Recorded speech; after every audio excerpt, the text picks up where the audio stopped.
Hey everybody, we're going to do a water change in my angelfish tank here, and I've been looking at the bottom of it. This is one of those tanks I've got where the mulm really collects in the bottom quickly. I don't get a lot of water circulation in here, doesn't have a big filter on it, and even if it did, I've got all that stuff in the middle there that sort of blocks the water flow. So especially off to the right in this tank, I get a lot of mulm and detritus and stuff like that that builds up in that back corner.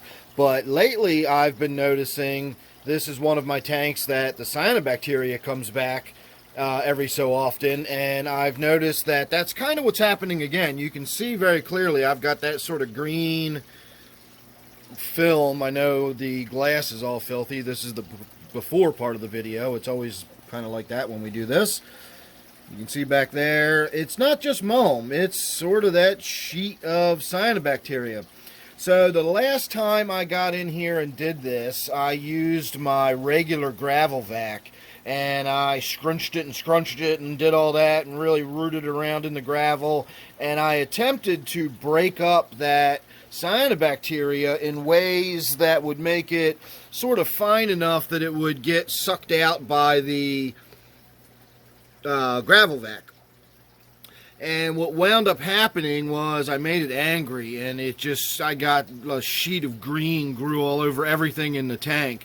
So today I think what we're going to do is get in there with my open-ended siphon, just a regular vinyl tubing, just an open hose. Got to be a little bit careful with that. It will suck the gravel right out of it. If any small fish happen nearby, any shrimp, anything like that would get sucked out. I don't have any shrimp in this tank, and my smallest fish are these guppies who will stay well away while we're doing it, so that shouldn't be an issue either. But that is something to think about when you're using an open-ended siphon tube. I have in the past gone and sucked fish out of my tank before, and I've even done it with my big python, or whatever it is. I don't think the one I bought was actually a python, but they're all basically the same, that long siphon hose you can run into the sink in the other room. That's what I do most of my water changes with. And I have sucked small fish out of the tank in those before. If you just leave the thing in there and walk away and leave it unattended, you can actually remove small fish from your tank. So be wary of that. Anyway, let me get the tripod set up, and we'll go ahead and get this on video. Alright, now I cannot see the viewfinder, so hopefully this will come out looking okay on camera.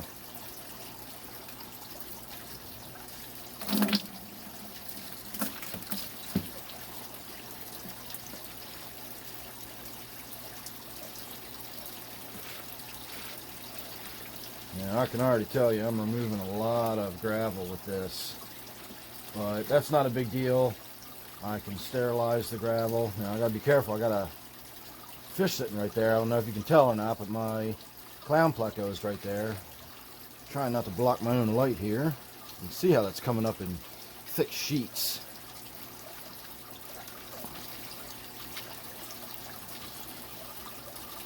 Look at all that. See, I'm sucking up so much gravel that it's getting stuck. It's clogging it up. There we go.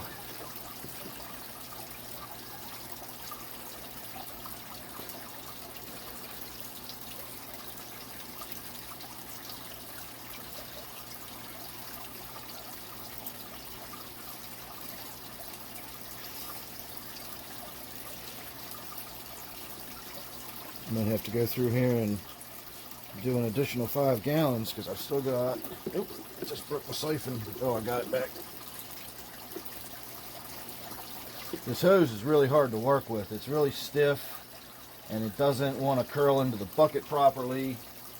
And if you don't curl into the bucket properly, it flops out and starts squirting water everywhere. This thing removes a lot of water really quickly. You can see how much water we've gotten taken out of the tank already. And I haven't even gotten to this side of it yet. Now we just lost some water sprite. Really just want to try to get this big clump out of the back. There we go.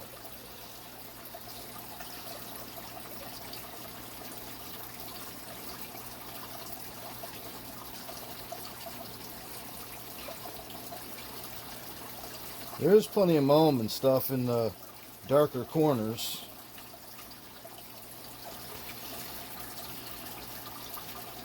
Wow.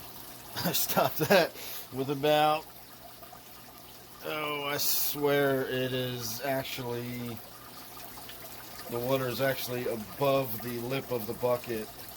I've got so much water in that bucket right now. I'm actually going to have to scoop some out before I even try to pick that up.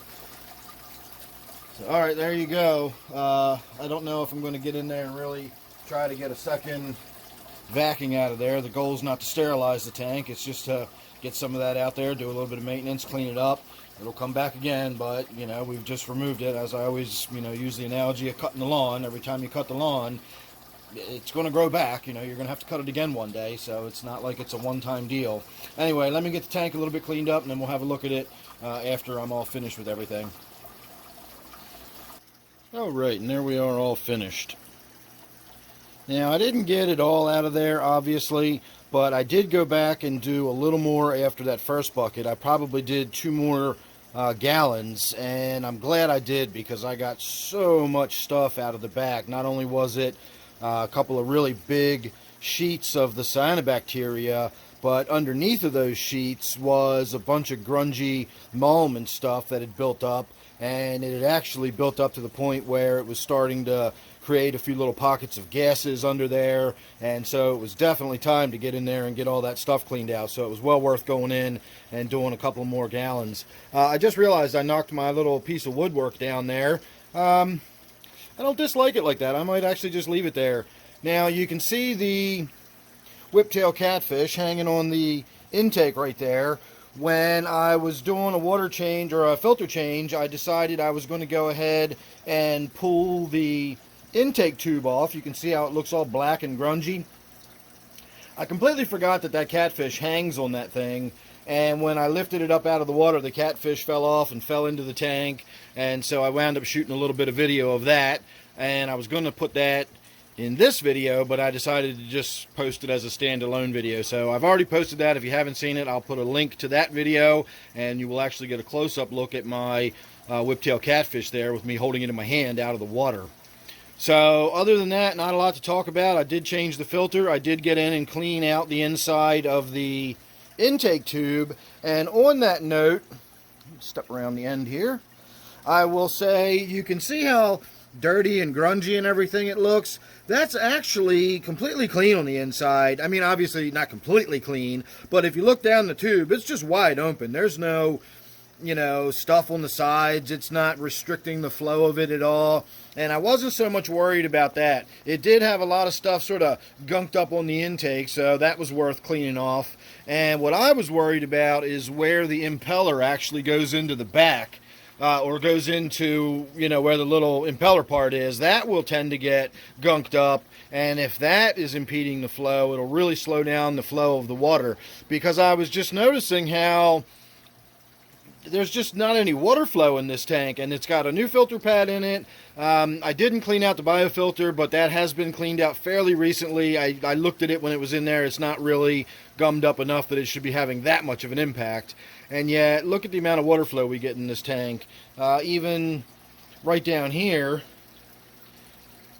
you know, that water should be flowing across, hitting that front glass and going downwards, and yet look at the little tiny bit of movement you see on those roots. There's just no water flow in this tank, or very little water flow in this tank. If you look right there, you can see a couple little clumps of green that I missed. It'll only be a matter of time before they start growing and spreading out. But again, you also just saw how easy it was for me to get in there and remove that much of it. It was literally the equivalent of doing a water change, and it was just kind of a different type of gravel vac. I had to be a little bit more careful. I did remove a fair amount of gravel, maybe half a cup of gravel. I'm going to go ahead and sterilize that. I'll just run it in some hot water and some hydrogen peroxide for a little while. I'll let it sit overnight, and then I can dump that back in the tank tomorrow and put the gravel back in, so no big deal there. But getting back to the filter, when I pulled it apart, I did so because I thought the water flow was greatly reduced, and it turns out it's not. That's just how this tank flows, and that is a Whisper 40. I do recommend these filters. I'll put a link down below. All these Tetra Whisper series, whether it's for the 10s all the way up to the 60s. I've got one for the 60 on my 29. It's the same one I put on there when I set that tank up years ago, and it still sits there and literally whispers. You barely hear the thing running, and I get years and years use out of these. But it just seems like that's an awfully low amount of water flow for a Whisper 40. So I'm thinking I might actually have the cap for the Whisper 40 sitting on a Whisper 20. I'm not sure if the housing is the same size and the impeller is different. I'm going to have to look into that and find out whether or not they're the same size. And I've just got the Whisper 40 cap sitting on a Whisper 20. They do make a 30, but I don't own one, so I know it's not that. So I don't know. Again, that just seems like an awfully little amount of water for a 40-gallon filter. This is only a 20-gallon tank, and it doesn't really seem to be adequate for that. It seems to be, that if that was for a 20, that would give you a perfect explanation of why I would expect to have one for a 40 on here. I always go double whatever the tank size. If it says it's a, Whisper 40, I would put that on this 20-gallon tank, and I think that's what I did. But as I just said, I'm beginning to wonder whether that really is a 40-gallon filter or not. Anyway, I'll look into that. I'll find out. Last and least, I checked the nitrates just for the heck of it.